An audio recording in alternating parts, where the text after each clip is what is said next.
வணக்கம், நான் உங்கள் இன்சைட்டர். கரண்ட் எல்லாம் எங்கே வேணாலும் ஓடும்னு நினைக்கிறீங்களா? இல்லை, அதுக்குன்னு ஒரு ஒன் வே கேட் இருக்குது. அதுதான் டயோட். இந்த டயக்ராமை பாருங்கள். இந்த சைட் ஆனோட், இந்த சைட் கேத்தோட். நடுவில் இருக்கிறது தான் ஒரு ஸ்மார்ட் கேட் மாதிரி. ஒரு டைரெக்ஷனில் கரண்ட் வந்தால் ஓப்பன் ஆகும், ரிவர்ஸ் டைரெக்ஷனில் வந்தால் க்ளோஸ் ஆகிடும்.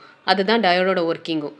ஆனோட்லேருந்து கேத்தோடுக்கு கரண்ட் வந்தால் கேட் ஓப்பன் ஆகும், கரண்ட் ஈஸியாக ஃப்ளோ ஆகும். இதுதான் ஃபார்வர்ட் பயாஸ். ஆனால் ரிவர்ஸாக கேத்தோட்லேருந்து ஆனோடுக்கு போனால் கேட் க்ளோஸ் ஆகும், கரண்ட் பிளாக் ஆகும். இதுதான் ரிவர்ஸ் பயாஸ். ரியல் லைஃப்லேயும் டயோட் எங்கெல்லாம் யூஸ் ஆகுதுன்னு தெரியுமா? Phone charger, solar panel, LED, remote, இப்படி நிறைய எலக்ட்ரானிக் சர்க்யூட்ஸில் யூஸ் ஆகுது. நாம் இன்றைக்கி ஃபோன் சார்ஜர்ஸும் சோலார் பேனலும் பார்க்கலாம். நம்ம வீட்டில் வர கரண்ட் ஏசி, ஆனால் ஃபோனுக்கு வேணும் டிசி கரண்ட். டயோடு என்ன பண்ணுதுன்னு தெரியுமா? கரண்ட்டை ஒரு டைரெக்ஷனில் மாற்றி பேட்டரியை சேஃபாக சார்ஜ் பண்ணுது. இதே மாதிரி தான் சோலார் பேனலில் பகலில் கரண்ட் பேட்டரிக்கு போக விடும், நைட் டைமில் ரிவர்ஸ் கரண்ட் வர ட்ரை பண்ணும். ஸோ கரண்ட்டை டயோட் பிளாக் பண்ணி பேனலை சேஃபாக காப்பாற்றும்.